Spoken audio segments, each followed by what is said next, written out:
नमस्कार दोस्तों, कैसे हो आप सभी का स्वागत है आपके अपने YouTube channel together with maths by engineer Vikas Singh पे। फ्रेंड्स, आज के लेक्चर में हम लोग कंटिन्यू कर रहे हैं सेट थ्योरी को। पिछले क्लासेस में हम लोगों ने देखा था कि सेट थ्योरी का बेसिक डेफिनेशन क्या होता है। साथ साथ हम लोगों ने ये भी पढ़ा था कि किस तरह से किसी सेट को आइडेंटिफाई किया जा सकता है, और हम लोगों ने देखा था कि सेट का रिप्रेजेंटेशन किस तरह से किया जाता है। जहाँ हम लोगों ने देखा था कि सेट को रिप्रेजेंट करने के लिए हमारे पास दो तरीका होता है, जिसको हम लोग बोलते थे roster form and set builder form. तो मैंने आपको पिछले क्लासेस में बताया था कि नेक्स्ट क्लास में हम लोग जो बेसिक आज पढ़े थे उन्हीं के बेसिस पे हम नेक्स्ट क्लास में क्वेश्चन करेंगे। तो मतलब फ्रेंड्स, आज का जो लेक्चर है हमारा, ये लेक्चर हम लोग फुल्ली आज क्वेश्चंस को देखेंगे जो हमारा एनसीईआरटी का फर्स्ट एक्सरसाइज में दिया गया है, एक्सरसाइज 1.1। ठीक है, चलिए तो हम लोग जो भी पढ़े थे उसी से रिलेटेड आज हम लोग क्वेश्चन देखेंगे और देखेंगे कि जो हमारा कंसेप्ट है उस कंसेप्ट के बेसिस पे इन क्वेश्चंस को किस तरह से डील किया जा सकता है, उनको कैसे बनाया जा सकता है। तो फ्रेंड्स, आपको याद होगा कि सेट क्या होता है। मैंने बताया भी था कि सेट क्या होता है, एक well defined collection of distinct objects. तो well defined collection of distinct objects का मतलब भी मैंने समझाया था। अगर आपको ध्यान में होगा, अगर आपको कंसेप्ट क्लियर हो गया होगा, तो आपके सामने कुछ क्वेश्चंस दिखाई दे रहे हैं इस वाइट बोर्ड पे, जहां आपको दिख रहा होगा कि मैं कुछ एग्जाम्पल्स लिखा हूँ और यहाँ पर लिखा हुआ है which of the following are sets. इसमें से आपसे पूछा जा रहा है कि इनमें से कौन से ऐसे एग्जाम्पल्स हैं जो सेट्स हैं। इट मीन्स मैंने पहले ही बताया था कि कलेक्शन को आप सेट मत बोलना, वेल डिफाइंड कलेक्शन को हम सेट बोलेंगे। और मैंने नोट में एक पॉइंट आपको नोट करवाया था, ये बात मैंने आपको कहा था कि जितना भी कलेक्शन है वो सारा का सारा कलेक्शन सेट नहीं हो सकता है, बट सेट एक कलेक्शन है। ठीक है ना, और वो कैसा कलेक्शन है, तो वो एक वेल डिफाइंड कलेक्शन है। ठीक है फ्रेंड्स, चलिए देखते हैं कि क्या क्या एग्जांपल्स लिए गए हैं एक्सरसाइज में एनसीईआरटी के, जिसके बेसिस पे हम ये सोच सकते हैं कि हमारा कंसेप्ट जो हम लोगों ने पढ़ा था वो सही था भी या नहीं, या हमारा कंसेप्ट क्लियर हुआ भी या नहीं। चलिए देखते हैं फ्रेंड्स। देखिए फ्रेंड्स, पहला जो क्वेश्चन आपको दिया गया है यहाँ पे बोला गया है कि आइडेंटिफाई करने के लिए which of the following are sets, कौन सा यहाँ पे सेट है और कौन सा नहीं है आपको बताना है, और जस्टिफाई करना अपने आंसर्स को। जस्टिफाई करने का मतलब आपको रीज़न बताना है। ठीक है, चलिए देखिए फ्रेंड्स, पहला क्वेश्चन क्या है, the collection of all the months of a year beginning with letter J. ठीक है, आपसे बोला गया है collection of all the months of a year, एक साल में जितने भी मंथ होते हैं उनका कलेक्शन बनाने के लिए, लेकिन वहाँ एक लिमिटेशन डाल दिया है कि जो भी मंथ्स होंगे वो स्टार्ट किससे होते होंगे, वो स्टार्ट होते होंगे जे से। तो सोचिए फ्रेंड्स, क्या अगर मैं आपसे बोलूं कि आपको जे से स्टार्ट होने वाले महीनों के नामों का लिस्ट बनाना है, तो क्या आप लिस्ट बना सकते हैं? जी हाँ, आप लिस्ट बना सकते हैं। इट मीन्स आप खुद सोच सकते हो कि हमारा ये चीज़ सेट होगा या नहीं। तो आप खुद जानते हो फ्रेंड्स कि करली ब्रेसेस में हम क्या लिख सकते हैं, तो करली ब्रेसेस में हम लिख सकते हैं उन मंथ्स का नाम जो कि जे से स्टार्ट होता है। इट मीन्स सबसे पहले फ्रेंड्स जनवरी हो जाएगा। फिर क्या लिख सकते हो फ्रेंड्स, तो आप देख सकते हो जनवरी के बाद जे से स्टार्ट होने वाला कौन सा है, जून है। फिर कौन सा है, जुलाई है। तो इस तरह से करके हम यहाँ पे लिख सकते हैं। तो क्या और भी कोई मंथ का नाम है जो जे से स्टार्ट होता है? तो सिंपल सा है फ्रेंड्स, आपको जनवरी फरवरी आता ही है। जनवरी फरवरी मार्च अप्रैल मई जून जुलाई अगस्त सितंबर अक्टूबर नवंबर और दिसंबर। तो इसमें से हम लोगों ने देखा कि कुल मिलाकर के 3 ही ऐसे मंथ हैं जिनका नाम जे से स्टार्ट होता है। दैट्स वाई हम बोल सकते हैं कि ये हमारा सेट है। तो इसलिए मैंने यहाँ पे यस लिख दिया। ठीक है, तो यहाँ मैं यस लिख दिया बिकॉज हम बोल सकते हैं it is a well defined collection. ठीक है ना, एक तरह का क्या है, वेल डिफाइंड कलेक्शन है, जहाँ हम आसानी से इसके चलते हम इसको क्या बोल सकते हैं, सेट बोल सकते हैं। ठीक है, चलिए उसी तरह से ये पहला क्वेश्चन हमारा हो गया।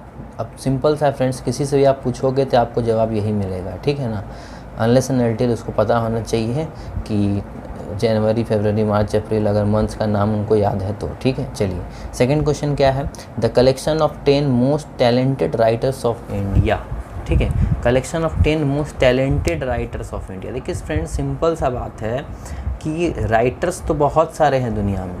ठीक है ना, बहुत सारे राइटर्स हैं, अनगिनत राइटर्स है। लेकिन अगर मैं आपको बोलूँ कि 10 मोस्ट टैलेंटेड राइटर्स का नाम लिखने के लिए, तो क्या इस 10 मोस्ट टैलेंटेड राइटर्स का नाम जो आपका लिस्टिंग होगा, क्या सेम लिस्टिंग मेरा भी होगा? क्या सोचना है इस बात पे आपको। ठीक है ना, क्या ये कहीं रजिस्टर्ड है क्या कि हाँ ये व्यक्ति, ये पर्सन सबसे अच्छा राइटर्स का कैटेगरी में है, क्या ये चीज़ लिस्टेड है कहीं क्या? जी नहीं फ्रेंड्स, ये चीज़ लिस्टेड नहीं है। इट मीन्स हम ये बोल सकते हैं कि हमारे राइटर्स, ठीक है ना, जो हमारे 10 मोस्ट टैलेंटेड राइटर्स हैं फ्रेंड, उन 10 मोस्ट टैलेंटेड राइटर्स को आप ये नहीं कह सकते हो कि फ्रेंड्स यही हमारा 10 मोस्ट टैलेंटेड राइटर्स है। कोई भी हो सकता है, किसी के अनुसार कोई भी 10 मोस्ट टैलेंटेड राइटर्स हो सकते हैं। इसीलिए जब ये हमारा फिक्स नहीं है, हमारा कलेक्शन वेरी कर रहा है, जब हमारा कलेक्शन वेरी कर रहा है तो फ्रेंड्स ये सेट नहीं हो सकता है। तो हम आसानी से बोल सकते हैं कि ये हमारा सेट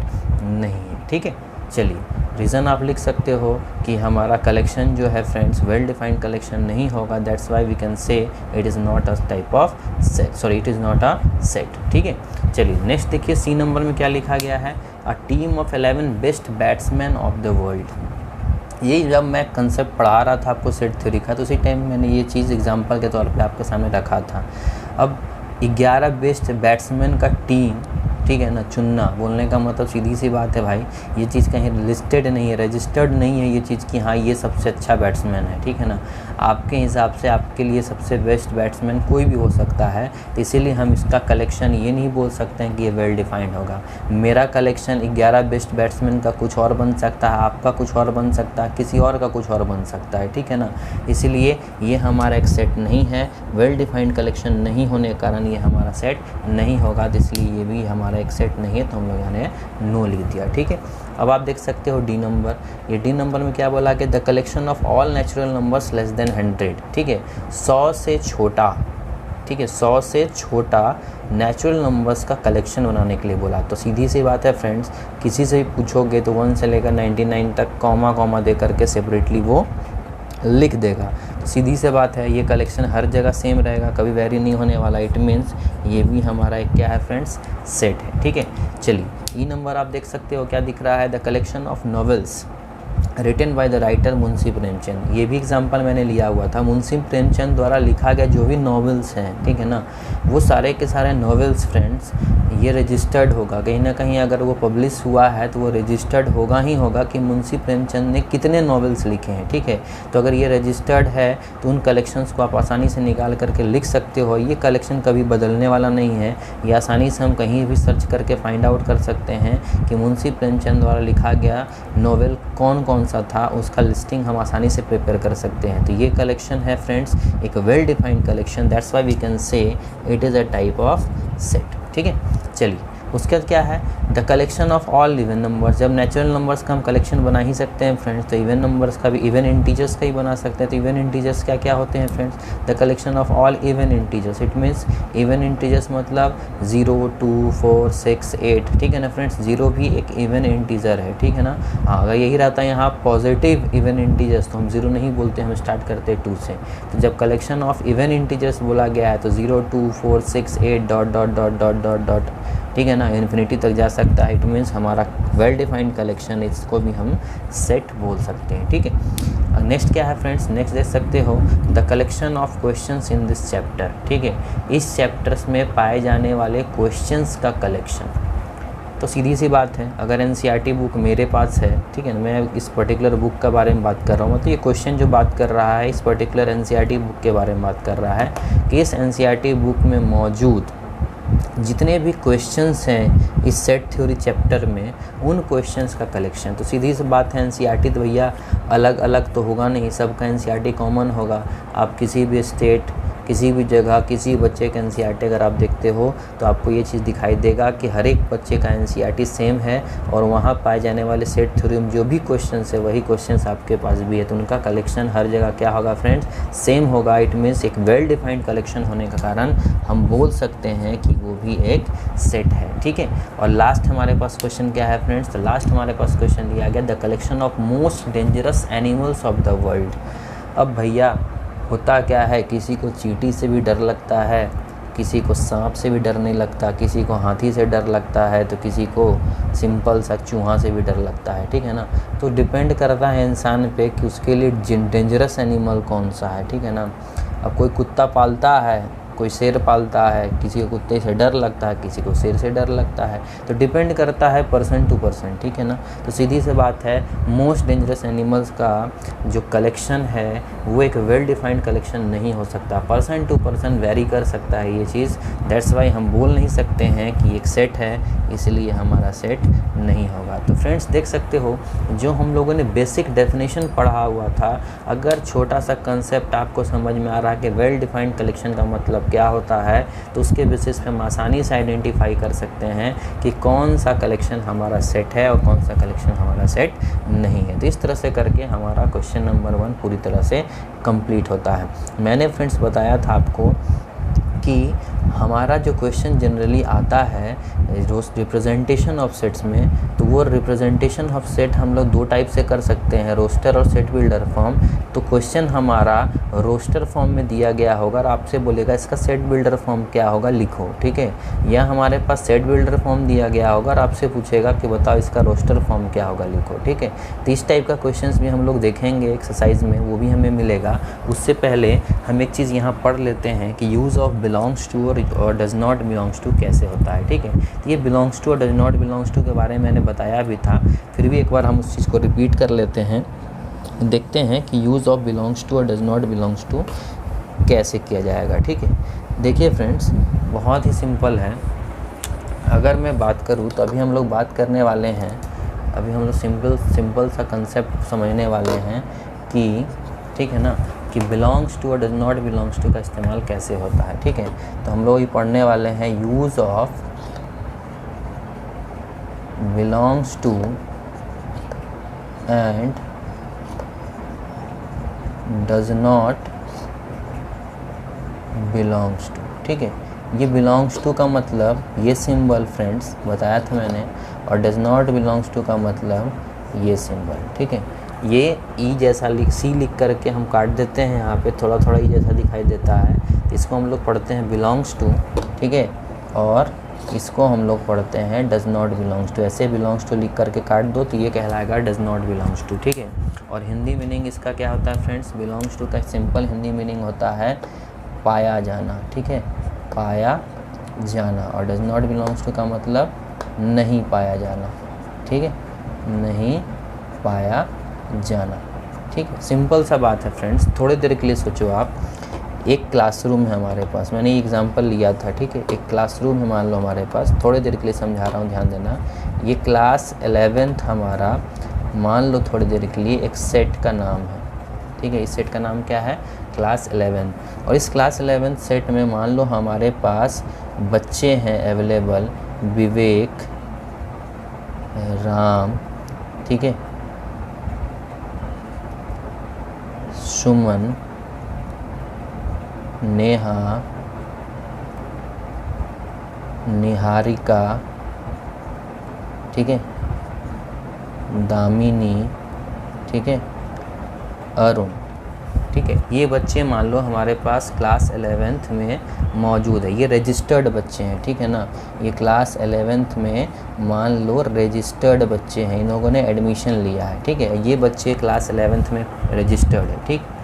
तो सिंपल सा बात है फ्रेंड्स, अगर इसमें क्लास को एक सेट मान करके चल रहा हूँ, इस क्लास को क्या मान रहा हूँ मैं, सेट मान करके चल रहा हूँ, तो अगर मैं आपसे पूछूं कि क्या विवेक इस क्लास में बिलोंग करता है, तो बिलोंग का मतलब मैंने क्या बताया फ्रेंड्स, पाया जाना। तो क्या विवेक क्लास 11th में बिलोंग करता है, पाया जाता है, तो हाँ हम बोल सकते हैं कि क्लास 11th नाम के सेट में विवेक पाया जा रहा है। इट मीन्स विवेक इस क्लास 11th नाम के सेट का क्या है, एलिमेंट। तो हम अगर अकॉर्डिंग टू सेट बात करें, तो अगर ये क्लास 11th को हम लोग एक सेट का नाम दिए हैं, तो अगर ये हमारा सेट है तो ये सेट के सारे क्या कहलाएंगे फ्रेंड्स, ये सेट के कहलाएंगे एलिमेंट्स, ठीक है ना। और अगर कोई एलिमेंट किसी सेट में मौजूद है तो हम बोलेंगे कि वो एलिमेंट उस सेट में बिलोंग करता है। मतलब मैंने बोला कि क्लास 11th में क्या विवेक मौजूद है, तो आप बोलोगे यस, विवेक इस क्लास में क्या कर रहा है, तो विवेक इस क्लास में बिलोंग कर रहा है। मतलब क्लास 11th सेट में विवेक क्या कर रहा है, बिलोंग कर रहा है, ठीक है। उसी तरह से अगर मैं बोलूँ एक चीज़ कि क्या रमेश, ठीक है ना, क्लास 11th में बिलोंग कर रहा है तो आप चेक करो कि क्या यहाँ कोई एलिमेंट के तौर पे या कोई नाम के तौर पे रजिस्टर्ड है रमेश नाम का लड़का। तो सीधी सी बात है रमेश इसमें रजिस्टर्ड नहीं है, दैट्स वाई हम बोलेंगे कि Ramesh does not belongs to the set class 11। तो ये सिंपल सा मीनिंग होता है फ्रेंड्स बिलोंग्स टू और डज नॉट बिलोंग्स टू का, ठीक है ना।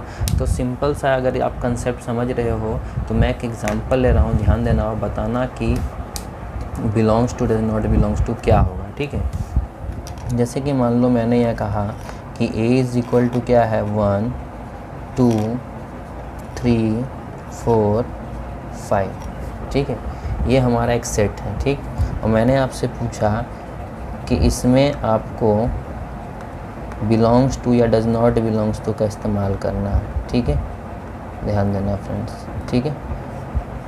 मैंने आपसे पूछा कि क्या 1 ए नाम के सेट में बिलोंग कर रहा है, तो ध्यान दीजिएगा फ्रेंड्स, क्या इसमें 1 बिलोंग कर रहा है वो देखिए।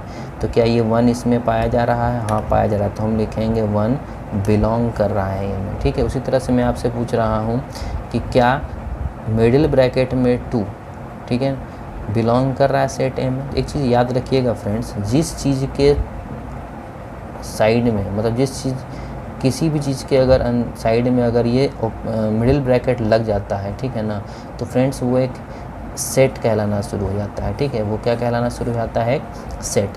तो याद रखिएगा एक चीज़ फ्रेंड्स कि सेट के अंदर भी सेट मौजूद हो सकता है एज एलिमेंट। जैसे मतलब मैं अगर लिखना चाहूँ ए एक सेट है तो इसका एलिमेंट ये मिडिल ब्रैकेट में 1 मौजूद हो सकता है, ठीक है ना। ध्यान दीजिएगा इस बात को। मैंने क्या बोला कि ए नाम का इस सेट में, ए नाम का ये पूरा सेट है और उस सेट में देख सकते हो आप एलिमेंट कौन है, तो इस सेट का एलिमेंट है करली ब्रैकेट में 1, ठीक है ना। सिर्फ 1 नहीं है इसका एलिमेंट, करली ब्रैकेट में 1 इसका एलिमेंट है, याद रखिएगा इस बात को। यहाँ सिर्फ 2 एलिमेंट है, ठीक है ना, और 3 एलिमेंट है, याद रखिएगा इस चीज़ को। एलिमेंट मतलब क्या होता है, सेट में जो चीज़ जिस ढंग का दिख रहा है वही उसका एलिमेंट कहलाएगा। इस सेट ए में करली ब्रैकेट में 1 दिख रहा है तो ये करली ब्रैकेट में 1 उसका एलिमेंट होगा, ना कि 1 सिर्फ उसका एलिमेंट होगा, ठीक है। देख सकते हो सिर्फ 2 एलिमेंट है, करली ब्रैकेट में 2 एलिमेंट नहीं है, सिर्फ 3 एलिमेंट है, ठीक है ना। करली ब्रैकेट में 3 एलिमेंट नहीं है, तो याद रखिएगा जो एलिमेंट होगा वही बिलोंग करेगा। तो सिंपल सा है, अगर 1 सिर्फ 1 इसमें पाया जा रहा है ना इस सेट ए में, तो हाँ हम बोलेंगे बिलोंग कर रहा है। मैंने आपसे पूछा कि क्या करली ब्रैकेट में 2 मिडिल ब्रैकेट में 2 इस ए में पाया जाता है क्या, तो सिंपल सा बात है फ्रेंड, करली ब्रैकेट में 2 अंदर कहीं नहीं दिखाई दे रहा। तो अगर करली ब्रैकेट में 2 अंदर कहीं नहीं दिखाई दे रहा तो हम क्या बोलेंगे कि करली ब्रैकेट में 2 डज नॉट बिलोंग्स टू। अगर यही चीज़ मैं ऐसा कुछ लिख देता, ठीक है, तो अगर मैं आपसे पूछता कि 4 ए में बिलोंग करता है क्या, तो फ्रेंड्स सिंपल सा बात है 4 नहीं बिलोंग कर रहा है, करली ब्रैकेट में 4 इसका एलिमेंट है, तो हम बोलेंगे 4 does not belongs to A.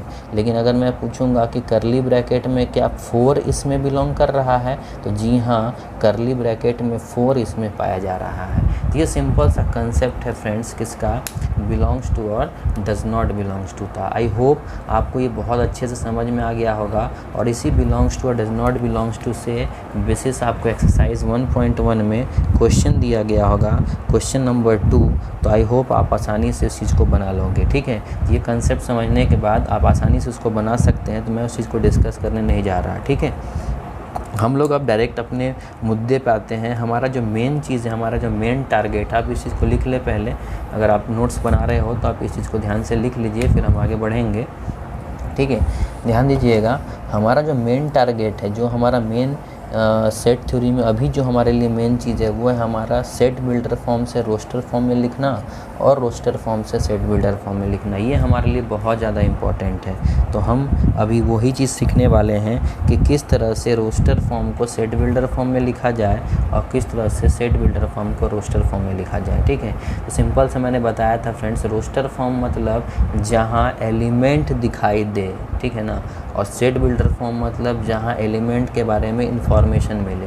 In the second way हम ये बोल सकते हैं सेट बिल्डर फॉर्म एक क्वेश्चन हो गया और रोस्टर फॉर्म हमारा एक आंसर हो गया। ठीक है, तो सिंपल सा बात है फ्रेंड्स, क्वेश्चन का आंसर देना थोड़ा सा आसान हो जाता है। ठीक है, और आंसर से क्वेश्चन बनाना थोड़ा सा डिफ़िकल्ट हो जाता है।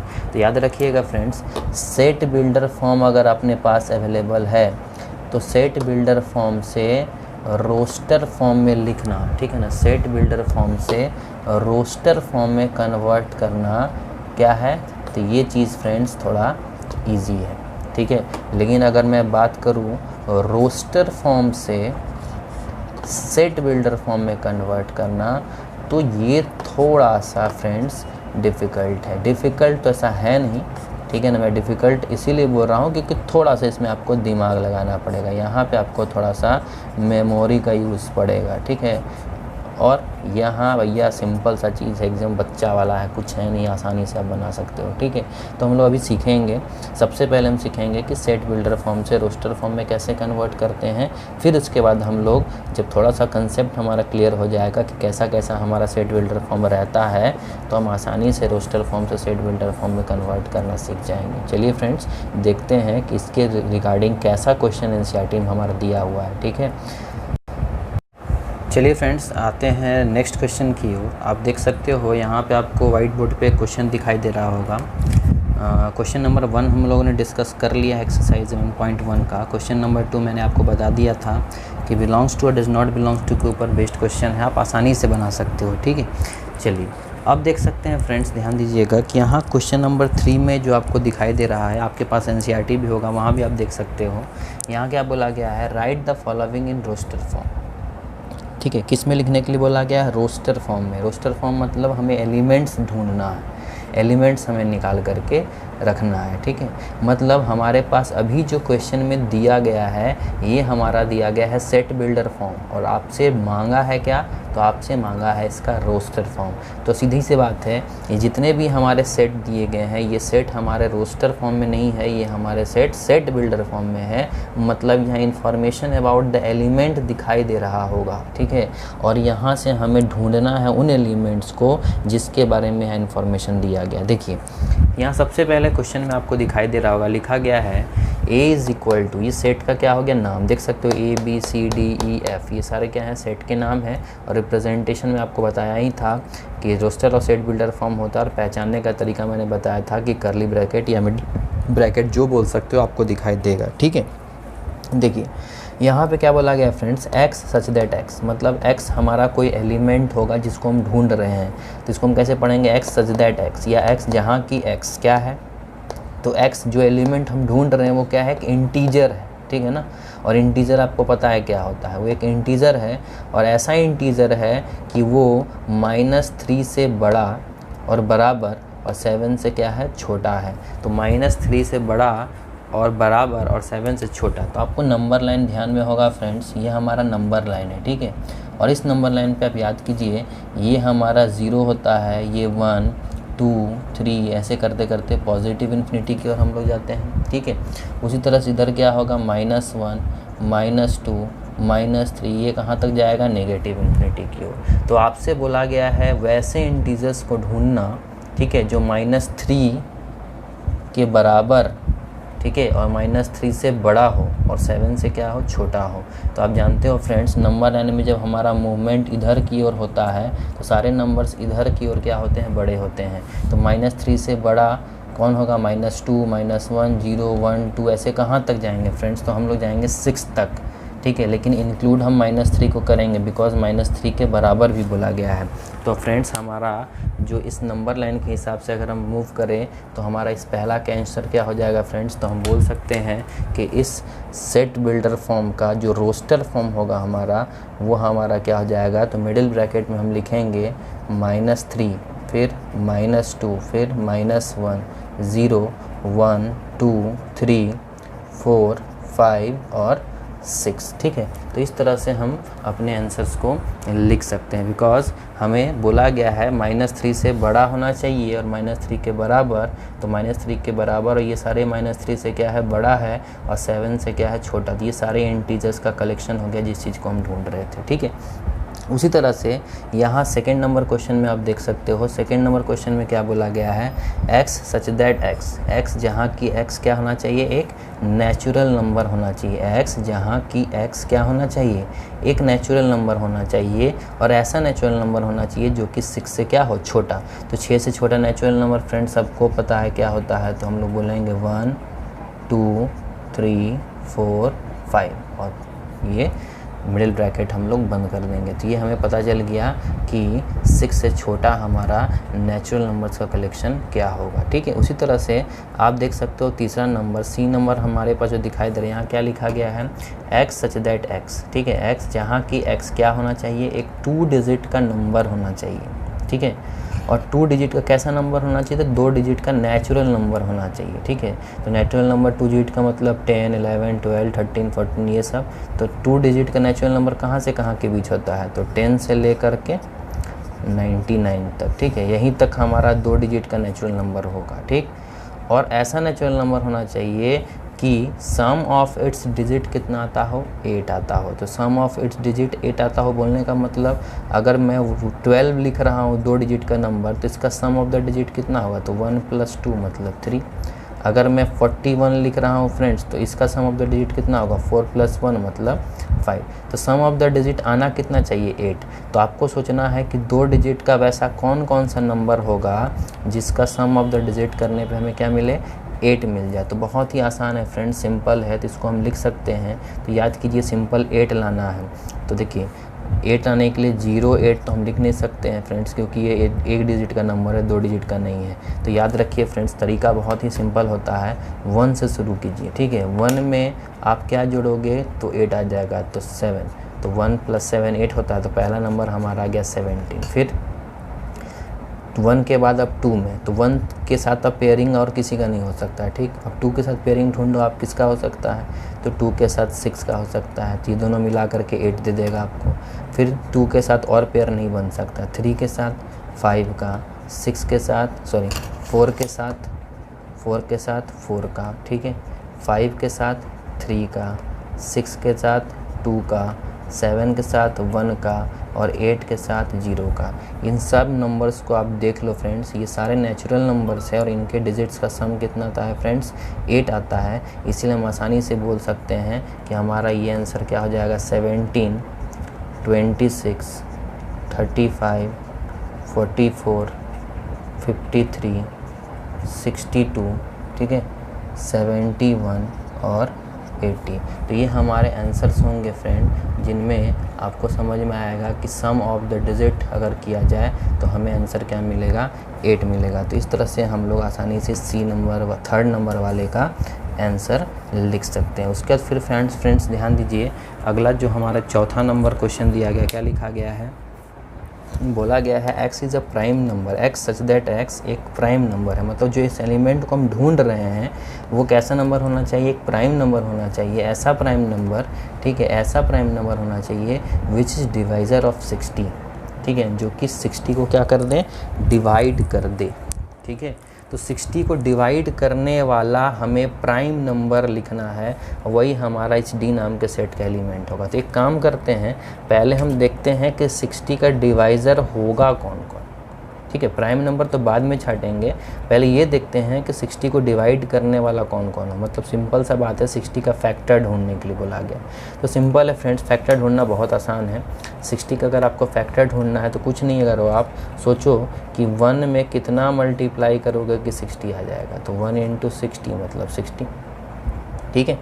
तो 1 भी फैक्टर हुआ, 60 भी फैक्टर हुआ, ठीक है। 2 में कितना मल्टीप्लाई करोगे कि 60 आ जाएगा। तो 2 में 30 मल्टीप्लाई करते हैं तो 60 आ जाएगा। इट मीन्स 2 भी फैक्टर हुआ और 30 भी फैक्टर हुआ। ध्यान दीजिए, फैक्टर निकालने का बहुत आसान तरीका है ये, ठीक है।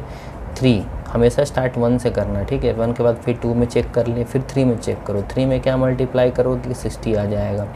तो 20 मल्टीप्लाई करेंगे तो 60 आ जाएगा। इट मीन्स 3 भी फैक्टर है और 20 भी फैक्टर है। फिर सोचो 4 में क्या मल्टीप्लाई करोगे कि 60 आ जाएगा। तो 15 मल्टीप्लाई करेंगे तो 60 आ जाएगा। तो 4 भी फैक्टर है और 15 भी, ठीक। उसी तरह से ये सोचो 5 से 60 आएगा क्या? हाँ आएगा। तो 5 × 12 करोगे तो 60 आ जाएगा फ्रेंड्स, ठीक है। तो 5 भी फैक्टर है और 12 भी।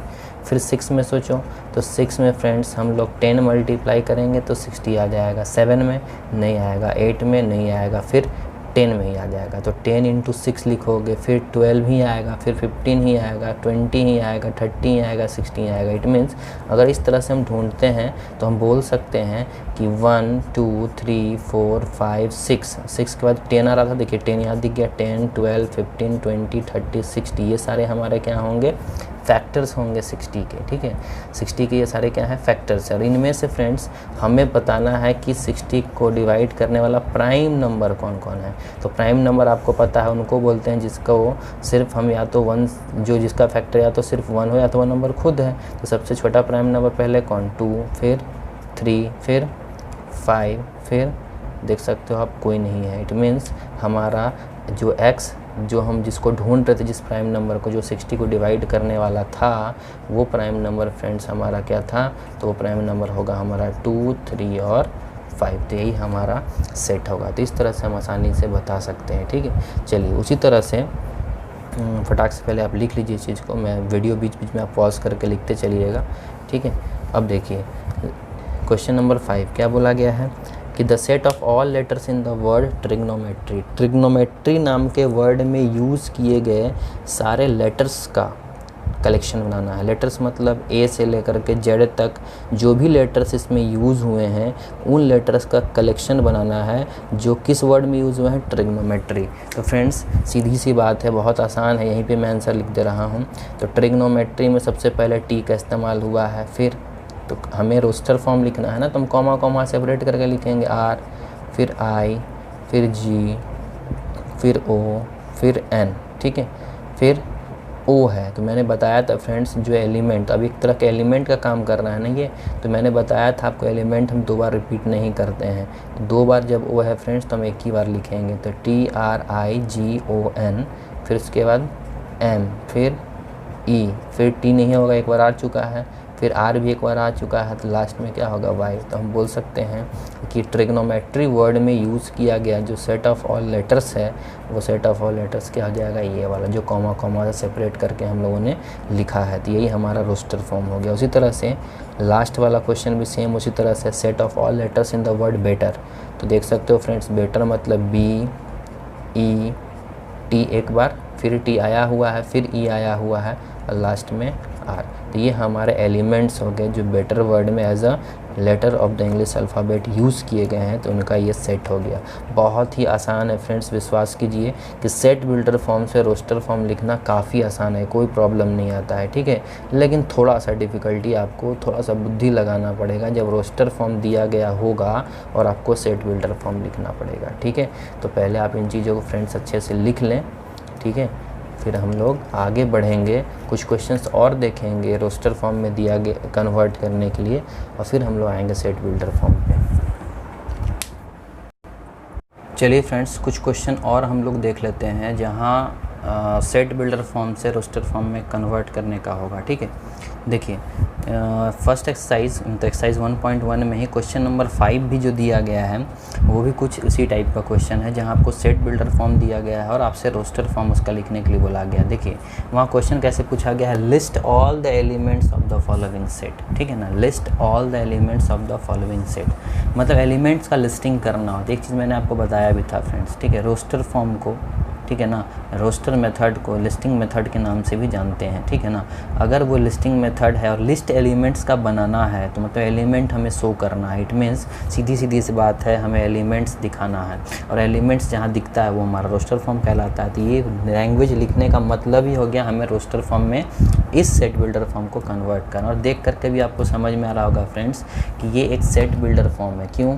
यहाँ हमें एलिमेंट नहीं दिख रहा है, इन्फॉर्मेशन अबाउट द एलिमेंट दिख रहा है, तो इसके बेसिस हम आसानी से अपने रोस्टर फॉर्म को लिख सकते हैं, ठीक है। देख सकते हो आप, मैंने क्वेश्चन नंबर 4 स्किप कर दिया है अभी। 4 इसलिए स्किप किया है क्योंकि क्वेश्चन नंबर 4 में roster form to set builder form में कन्वर्ट करने के लिए बोला है। तो इसके बाद हम लोग क्वेश्चन नंबर 4 देख लेंगे, ठीक है। देखिए यहाँ मैंने क्वेश्चन नंबर 5 का क्वेश्चन नंबर 1 छोड़ दिया है, ठीक है, 4, 5 छोड़ दिया, बिकॉज वो आसान है, आप आसानी से कर सकते हो। मुझे थोड़ा सा लगा कि आप इन चीज़ों में कंफ्यूज करोगे, दैट्स वाई मैंने क्वेश्चन नंबर 2, 3 और 6 लिया है, जो मैं एक्सप्लेन करने वाला हूँ इस लेक्चर में, ठीक है। ध्यान दीजिए, क्वेश्चन नंबर 5 का जो सेकेंड पार्ट है, उस सेकेंड पार्ट में क्या लिखा गया है, थोड़ा ध्यान देना है आपको। लिखा गया है कि एक सेट बी है जिसमें एलिमेंट का इन्फॉर्मेशन क्या दिया गया है कि x सच दैट x जहाँ की x क्या है, एक इंटीजर है, x एक इंटीजर है, ठीक है ना। ध्यान दीजिएगा फ्रेंड्स, x क्या है, जो भी एलिमेंट हम ढूंढ रहे हैं वो एक इंटीजर है, और उस इंटीजर के बारे में इंफॉर्मेशन ये दिया गया है कि वो -1/2 से बड़ा होगा और 9/2 से छोटा होगा, ठीक है। तो देख लो फ्रेंड्स, यहाँ हमारे पास मौजूद है हमारा नंबर लाइन, ये हमारा क्या है, नंबर लाइन, ठीक है। ये हमारा 0 है। अगर -1/2 है फ्रेंड्स, तो ध्यान दीजिएगा, ये मेरा -1 है और इसके बीच कहीं ना कहीं -1/2 होगा, इट मीन्स -0.5, ठीक है। -0.5 को ही हम -1/2 बोलते हैं, ठीक। उसी तरह से अगर 9/2 का बात किया जाए तो 9/2 का मतलब 4.5 होता है, इट मीन्स 1, 2, 3, 4 और ये हमारा क्या है, 5। इट मीन्स ये जो हमारा दिखाई दे रहा है यहाँ पे मौजूद होगा हमारा 4.5, मतलब ये हमारा क्या है, 9/2, ठीक है। तो ध्यान दीजिएगा फ्रेंड्स, हमें बोला गया है हमें वो इंटीजर्स का कलेक्शन बनाना है जो -1/2 से बड़ा हो और 9/2 से छोटा हो, ठीक है।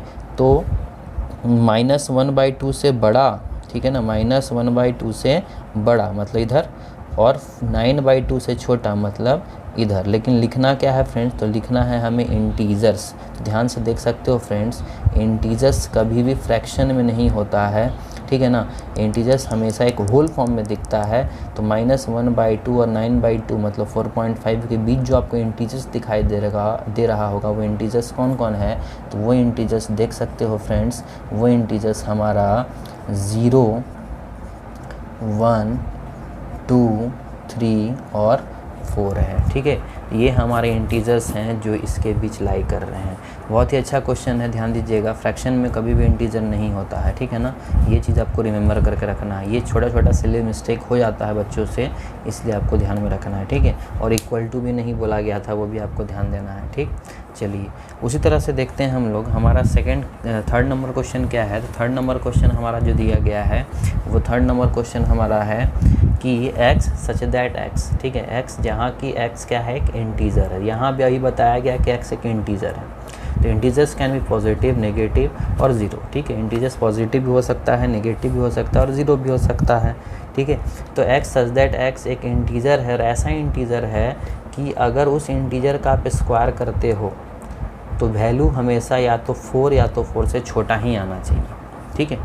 जब भी स्क्वायर करोगे इस इंटीजर का तो उसका वैल्यू या तो 4 या तो 4 से छोटा ही आना चाहिए। तो वैसे x का वैल्यूज़ आपको लेना है, ठीक। तो सिंपल सा सोचो फ्रेंड्स कि 4 कब आता है, तो 2 का स्क्वायर करोगे तो भी 4 मिलेगा, और -2 का स्क्वायर करोगे तो भी 4 मिलेगा। तो ये हमारा बाउंड्री हो गया। मतलब अगर नंबर लाइन के हिसाब से सोचा जाए तो -2 और +2 हमारा क्या है, बाउंड्री है, क्योंकि इस पर हमें 4 मिलता है, ठीक है।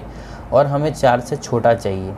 अब तुम खुद सोच लो कि अगर 3 लेते तो 3 का स्क्वायर करते तो 9 आ जाता, वो 4 से बड़ा जाता, या -3 लेते तो -3 का स्क्वायर भी करते तो आपको 9 मिल जाता, जो कि बड़ा जाता। मतलब 4 या 4 से छोटा इन्हीं के बीच आएगा। तो इनके बीच कौन कौन से इंटीजर है फ्रेंड्स, तो ये देखिए, ये 0 है, ये -1 है और ये 1 है। तो इनके बीच इंटीजर्स आपको दिखाई दे रहा होगा। तो इनके बीच जो इंटीजर्स आ रहे हैं वो इंटीजर्स कौन कौन से हैं, जिसके चलते हम बोल सकते हैं कि हमारा x ऐसा वैल्यू होगा जो <4 = और <4 दे रहा होगा। तो ये सारे वो इंटीजर्स हैं जो < 4 हमारा वैल्यू देगा। इट मीन्स C हमारा जो सेट है उसका एलिमेंट होगा -2, -1, 0, 1 और 2। एक चीज़ याद रखिएगा फ्रेंड्स, ज़रूरी नहीं है कि एक सीक्वेंस में ही हमें आंसर लिखा हुआ मिलेगा। अगर मैं यहाँ पहले 1 फिर 2 फिर 0 फिर 3 4 ऐसे भी लिख देता हूँ तो कोई प्रॉब्लम नहीं है। एलिमेंट्स का सीक्वेंस मैटर नहीं करता, बस एलिमेंट मैटर करता है कि एलिमेंट क्या है सेट में, ठीक है। ये चीज़ आप रिमेंबर करिएगा। ऐसा नहीं है कि मैं पहले 0 फिर -1 फिर 1 2 -2 कुछ भी इधर उधर अरेंज करके लिख दे रहा हूँ तो गलत हो जाएगा। नहीं, सीक्वेंस से कोई प्रभाव नहीं पड़ने वाला है, बस एलिमेंट दिखना चाहिए कॉमा कॉमा सेपरेटेड, तो उसको हम लोग रोस्टर फॉर्म बोलेंगे। ठीक है, चलिए उसी तरह से यहाँ पे जो हमारे सामने छठा दिखाई दे रहा है क्वेश्चन फ्रेंड्स, 6 नंबर क्वेश्चन, इसमें क्या दिख रहा है ध्यान दीजिएगा आप।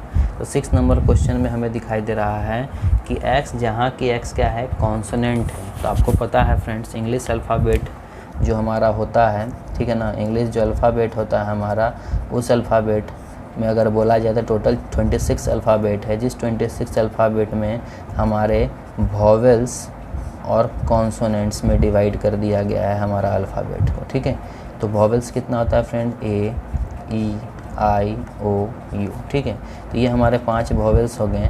तो बाकी का बचा हुआ कॉन्सोनेंट कितना हुआ फ्रेंड्स, तो 21 कॉन्सोनेंट हो गए। ठीक है, तो आपसे बोला गया है कि एक्स सच दैट एक्स एक कॉन्सोनेंट होगा, ठीक है, इंग्लिश अल्फ़ाबेट का, जो कि के प्रोसीड कर रहा है। के को प्रोसीड करने वाला बोलने का मतलब, ठीक है, तो के को प्रोसीड करने का मतलब क्या होता है। सबसे पहले आप सोचिए कि प्रोसीड का मतलब क्या होता है। तो प्रोसीड का मतलब आपको पता होना चाहिए।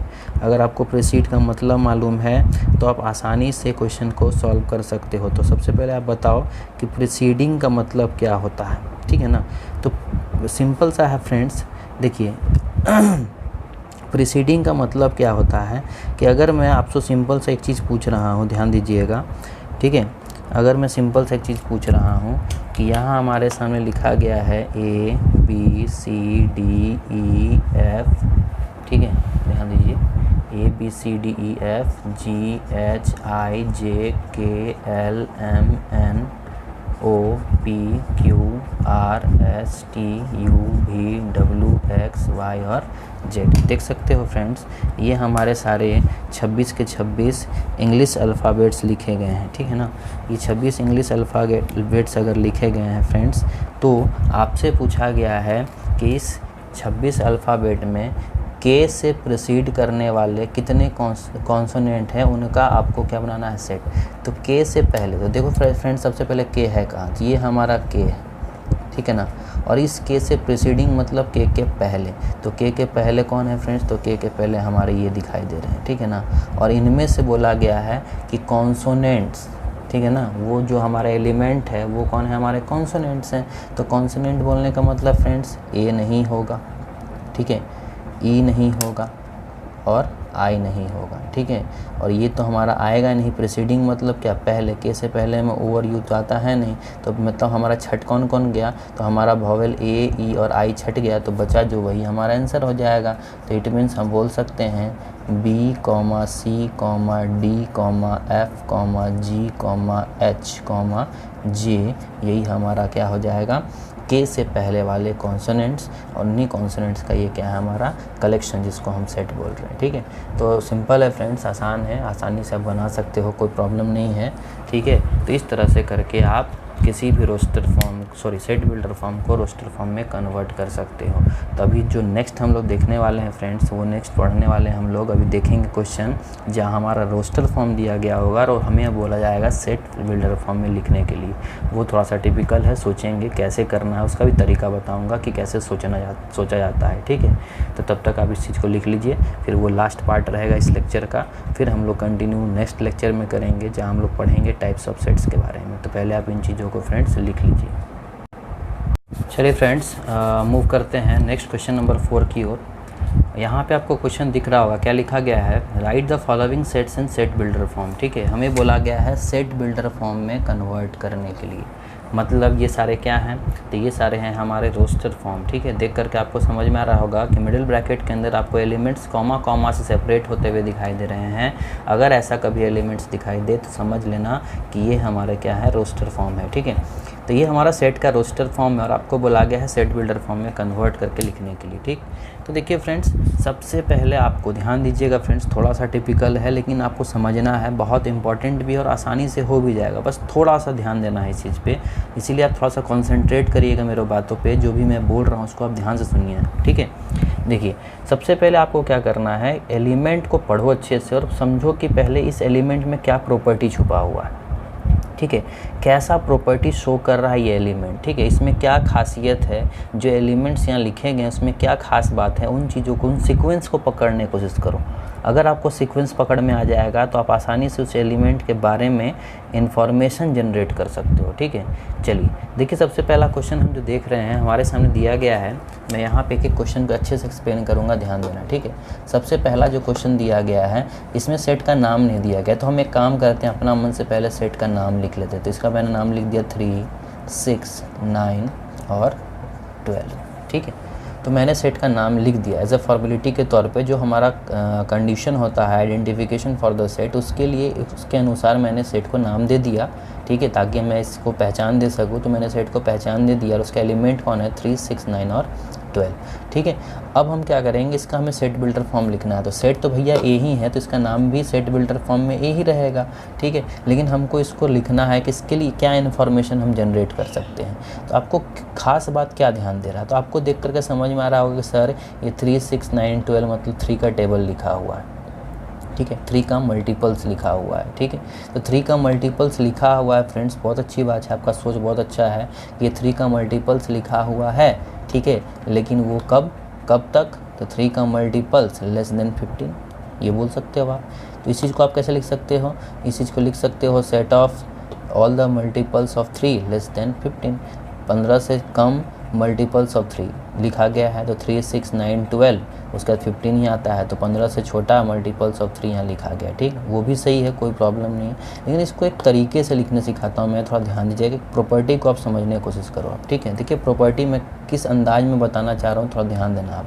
देखिए फ्रेंड्स, क्या इसको मैं बोल सकता हूँ, ये 3 × 1 3 हो जाएगा, ये क्या है 3 × 2 6 हो जाएगा, ये 3 × 3 9 हो जाएगा, और ये क्या है 3 × 4 12 हो जाएगा। ठीक है, थोड़ा ध्यान देना मेरे बातों पे फ्रेंड्स। आप देख सकते हो 3 × 1 = 3, 3 × 2 = 6, 3 × 3 = 9 एंड 3 × 4 = 12। ये पहला 3 हर बार फिक्स है, ठीक है ना, बस मल्टीपल्स जितना हो रहा है, जितना टाइम्स वो मल्टीप्लाई हो रहा है, वो चीज़ बार बार वेरी कर रहा है। ठीक है, ये 1 वेरी कर रहा है, ये 2 वेरी कर रहा है, ये 3 कभी 4 हो जा रहा है। इट मीन्स क्या मैं ऐसा लिख सकता हूँ, ध्यान दीजिएगा, क्या ऐसा मैं लिख सकता हूँ कि x सच दैट x जहाँ की x क्या है, तो ये 3n के फॉर्म में है। देखिए फ्रेंड्स, क्या किया मैंने, तो ये देखिए फ्रेंड्स, ये 3 हर बार फिक्स हो रहा है, ये 3 हर बार क्या है, फिक्स है। ठीक है, और ये 1, 2, 3, 4 बार बार वेरी कर रहा है। जितना टाइम्स हो रहा है 3, ये 3 1 टाइम है, ये 3 2 टाइम्स है, ये 3 3 टाइम्स है, ये 3 4 टाइम्स। जितना टाइम्स हो रहा है वो टाइम्स बार बार क्या कर रहा है, वेरी कर रहा है। तो जो वेरी करता है उसको हम वेरिएबल ले सकते हैं। तो इसको मैंने 3n, सबको मैंने किस फॉर्म में ले लिया, 3n के फॉर्म। मतलब इस चीज़ को मैं बोल रहा हूँ x है, ये सारे क्या हैं, x हैं। तो x जहाँ की x किस फॉर्म में है, ये सारे x किस फॉर्म में है, तो ये 3n के फॉर्म में दिखाई दे रहे, तो मैंने इसको 3n के फॉर्म में लिख दिया। ठीक, अब थोड़ा सा इस चीज़ को और विजिबल और क्लियर करते हैं। अगर ये 3n के फॉर्म में है फ्रेंड्स, तो n के बारे में आपको क्या इन्फॉर्मेशन दिख रहा है, तो n के बारे में इन्फॉर्मेशन हमें ये दिख रहा है कि ये n 1 2 3 4 है, मतलब वो नेचुरल नंबर्स हैं। ठीक है, ये n कैसा है, तो ये सारे n हमारे नेचुरल नंबर्स हैं, जहाँ, ठीक है ना, वेयर हम लिख सकते हैं कि जो n है फ्रेंड्स वो ग्रेटर देन इक्वल टू 1 है। जो n है हमारा क्या है, 1 है और 1 से बड़ा है। ठीक है ना, 1 से बड़ा है, और 4 है और 4 से क्या है, छोटा है। तो इस इन्फॉर्मेशन को पढ़ने के बाद हम आसानी से बोल सकते हैं कि हम लोग इन्हीं एलिमेंट्स के बारे में चर्चा कर रहे हैं। तो ये देखिए फ्रेंड्स, हमारा जो एलिमेंट दिया गया था इसमें ये प्रॉपर्टी छुपा हुआ था कि x मतलब ये सारे 3n के फॉर्म में है, 3n के फॉर्म में है, जहाँ ये n को देख करके आपको समझ में आ रहा है कि ये n हमारा 1 2 3 4 है, जो कि एक नेचुरल नंबर है, और ये नेचुरल नंबर 1 से लेकर के 4 के बीच, और या तो 1 या तो 4 के बराबर है। इस चीज़ के हिसाब से आप चेक कर सकते हो। अगर n का वैल्यू मैं 1 रखता हूँ तो 3 × 1 = 3 x का वैल्यू मिल रहा है। ठीक है, n का वैल्यू मैं 2 रखता हूँ तो 6 मिल जाएगा, 3 रखता हूँ तो 9 मिल जाएगा, 4 रखता हूँ तो 12 मिल जाएगा। तो n के बेसिस पे ये चीज़ डिफाइन हो चुका है। तो ये चीज़ आप आसानी से इसका प्रॉपर्टी ढूंढ सकते हो। ठीक है, उसके बेसिस पे आप इस तरह से आसानी से लिख सकते हो। ठीक है, चलिए कोशिश करना फ्रेंड्स, किसी अंदाज में आप लिखने की कोशिश करना। ठीक है, चलिए देखते हैं जो दूसरा क्वेश्चन हमारा दिया गया है वो क्या है। इसको मैं b सेट मान लेता हूँ। ठीक है, b = क्या है, 2 4 8 16 एंड 32। अब सोचो कि इसमें क्या खास बात छुपा हुआ। अब बोलोगे सर 2 का मल्टीपल, 2 का मल्टीपल्स तो है लेकिन एक सीक्वेंस में नहीं दिख रहा है। यहाँ देख सकते हो आप, सीक्वेंस दिख रहा था 3 1 जा 3, फिर 3 2 जा 6, 3 3 जा 9, 3 4 जा 12। तो वेरिएबल हम जिसको ले रहे हैं तो वो एक सीक्वेंस में दिख रहा है, ठीक है, तो वो सीक्वेंस पकड़ में आना चाहिए। अब बोलोगे सर 2 1 जा 2, 2 2 जा 4, 2 3 जा 6 तो नहीं है, 2 4 जा 8 है। अगर आप सोच रहे होगे ऐसा कि 2 1 जा 2, 2 2 जा 4, ठीक है, इस टाइप से करके अगर आप सोच रहे होगे, ध्यान देना, ठीक है, चीटी भी देखो पढ़ने के लिए आ गया यहाँ पे, है ना। तो 2 2 जा 4, ठीक है, आ रहा है, 2 4 जा 8 आ जा रहा है, फिर 2 8 जा 16 आ जा रहा है, फिर 2 16 जा 32 आ जा रहा है। तो आप देख सकते होगे फ्रेंड्स कि यहाँ पे हमें कोई सीक्वेंस नज़र नहीं आ रहा है, ठीक है ना। 1 है, फिर 2 है, फिर अचानक 4 हो गया, फिर अचानक 8 हो गया, फिर 16 हो गया। तो n अगर हम ले करके चलते हैं तो वो चीज़ हमारा गड़बड़ जाएगा इस टाइप में बैठाने के लिए, ठीक है। तो सोचो कि ये तो सीक्वेंस गलत है, तब कुछ और पैटर्न यहाँ होगा, तो वो पैटर्न ढूंढने का कोशिश करो। तो वो पैटर्न हमें समझना है कि यहाँ किस पैटर्न में हमारे ये नंबर सेट हुए हैं, ठीक है, ध्यान देना। देखो हम ये बोल सकते हैं फ्रेंड्स, ये 2 का पावर 1 है, ठीक है, 2 ही होता है। ये हम बोल सकते हैं ये 2 का पावर 2 है, ये 2 का पावर 3 है, ये 2 का पावर 4 है, ये 2 का पावर 5 है।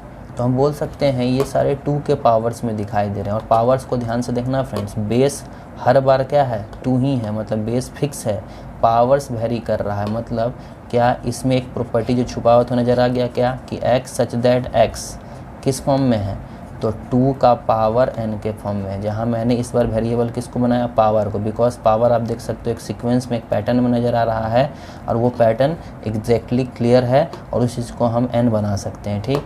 जहाँ n बिलोंग्स टू क्या हो गया, नेचुरल नंबर, 1 2 3 4 5 नेचुरल नंबर्स के फॉर्म में है। और n के लिए प्रॉपर्टी क्या जनरेट कर दी है कि n 1 से बड़ा 1 के बराबर और 5 से छोटा 5 के बराबर इस फॉर्म में दिख रहा है। तो इन चीज़ों को हम इस तरह से लिख सकते हैं। तो ये हमारा क्या हो गया फ्रेंड्स, तो ये हमारा एक सेट बिल्डर फॉर्म हो गया।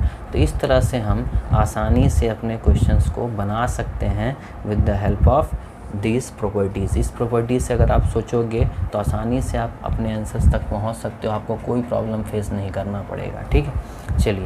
चलिए उसी तरह से और भी क्वेश्चंस हैं, उनको भी हम देखते हैं, ठीक है ना। वो उम्मीद करता हूँ आपको समझ में आ रहा होगा कि मैं कैसा लॉजिक लगाना चाह रहा हूँ। इस तरह से आप बनाओगे ना, बहुत आसानी से आपका बन जाएगा और आपको समझ में ज़्यादा आएगा, ठीक है।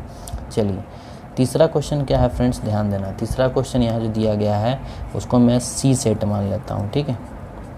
उसको क्या मान लेता हूँ मैं, सी सेट। सी सेट के एलिमेंट्स क्या है, 5 25 125 एंड 625। पैटर्न समझो फ्रेंड्स, देखो आपको समझ में आ रहा होगा ये किस फॉर्म में है, ये 5 का पावर 1 है, ये 5 का पावर 2 है, ये 5 का पावर 3 है और ये 5 का पावर 4 है, ठीक है। देख सकते हो आप इसी पैटर्न में नज़र आ रहा है।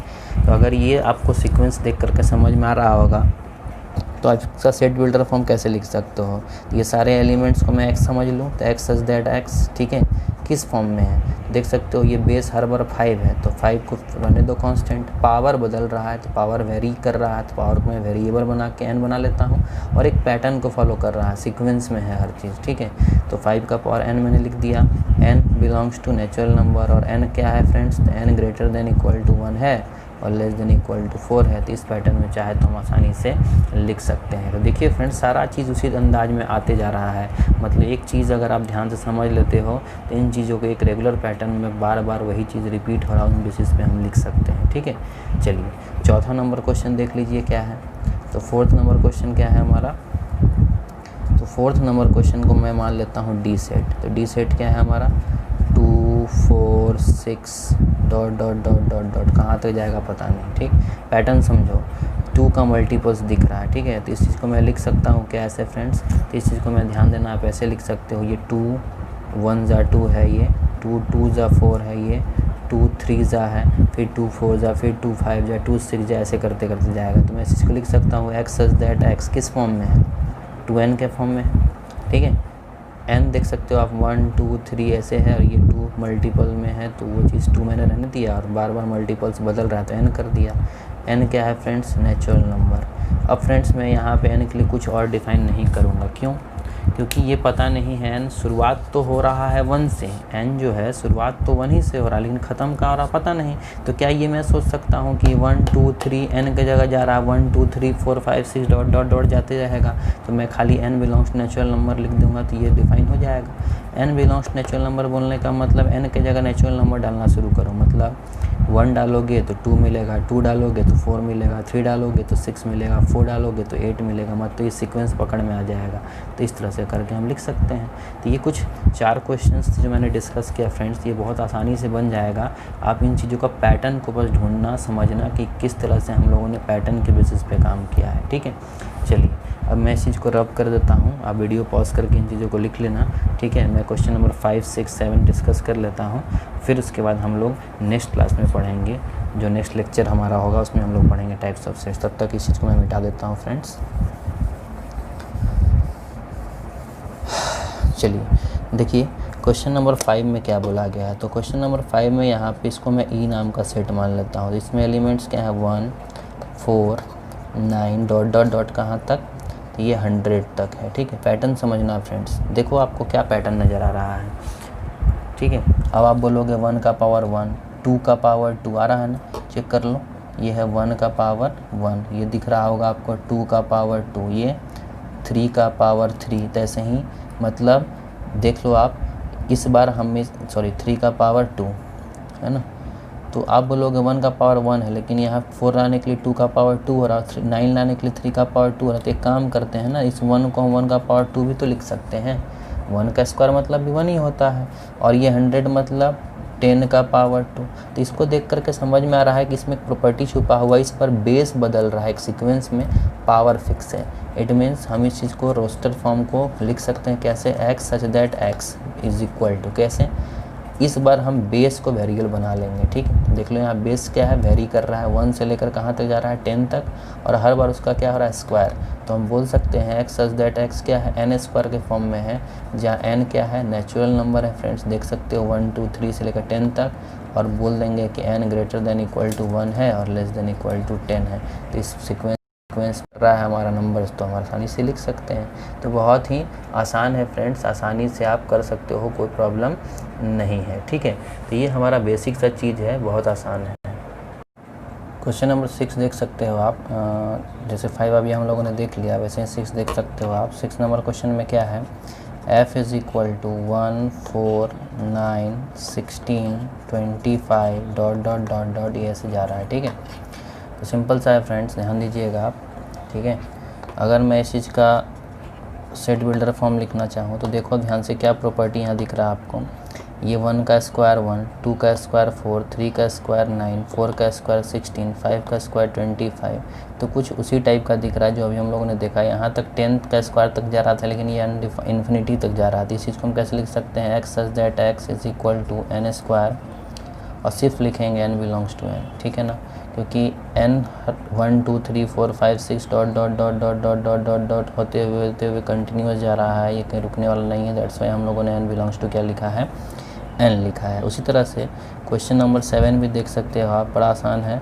g इज़ इक्वल टू मैंने मान लिया 1/2 है, यहाँ पे ये 2/3 है, ये 3/4 है, ये 4/5 है, ये 5/6 है, और ये 6/7 है, ठीक है। देख सकते हैं यहाँ क्या प्रॉपर्टी दिख रहा है आपको। अगर मैं यहाँ देखूँ जिस पे नीचे ख़त्म हो रहा वही ऊपर शुरू हो रहा, देख सकते हो आप। 1/2 है तो अगला 2/3, 3/4, 4/5, 5/6। मतलब अगर आप ध्यान से देखोगे तो इस चीज़ को हम ऐसा समझ सकते हैं, अगर ऊपर देखो ध्यान से, एक चीज़ और है, जिस पे ख़त्म हो रहा है उससे शुरू हो रहा है, और जो ऊपर है उससे जस्ट एक बड़ा नीचे है, तो मतलब n/n+1 के फॉर्म में दिख रहा है, ठीक है। ध्यान देना, अगर n का वैल्यू मैं 1 रखता हूँ तो नीचे 1 + 1 2 आ जाएगा। n का वैल्यू मैं अगर 2 रखता हूँ तो 2 + 1 3 आ रहा है। इट मीन्स हम ऐसा बोल सकते हैं कि ये इस टाइप का है, x such that x is equal to n/n+1 के फॉर्म में दिख रहा है, ठीक है। n/n+1 के फॉर्म में दिख रहा है, जहाँ आप बोल सकते हो कि n बिलोंग्स नेचुरल नंबर है और n greater than equal to 1 है, ठीक है। और कहाँ तक जा रहा है फ्रेंड्स, तो ये लेस देन इक्वल टू 6 तक जा रहा है, ठीक है। n का वैल्यू देख सकते हो 1 रखें तो नीचे 2 आएगा, 2 रखे तो नीचे 3 आएगा, 3 रखेंगे तो 4 आएगा, 4 रखेंगे तो 5 आएगा, 5 रखेंगे तो 6 आएगा, 6 रखेंगे लास्ट तो 7 आएगा, ठीक है नीचे। तो इस तरह से करके हम आसानी से बना सकते हैं। तो इस तरह से फ्रेंड्स हमारा एक्सरसाइज 1.1 क्लियर हो जाएगा आपको। आप आसानी से चाहे तो फिर आखिरी का और भी 6 और 7 नंबर क्वेश्चन है, आप आसानी से देख सकते हो अगर आपको बेसिक चीज़ क्लियर हो गया है तो आई होप आपको अच्छे से समझ में आ गया होगा कि किस तरह से रोस्टर से सेट बिल्डर फॉर्म में और किस तरह से सेट बिल्डर फॉर्म से रोस्टर फॉर्म में हम लोग कोई चीज़ को कन्वर्ट करते हैं। तो तब तक के लिए फ्रेंड्स वीडियो लाइक करते रहिएगा, चैनल सब्सक्राइब करिएगा और जितना हो सके चैनल को आप शेयर करें, ठीक है। और अच्छे कंटेंट्स मैं आपके लिए हमेशा लेते आऊँगा। तब तक के लिए friends bye bye, take care and have a nice day.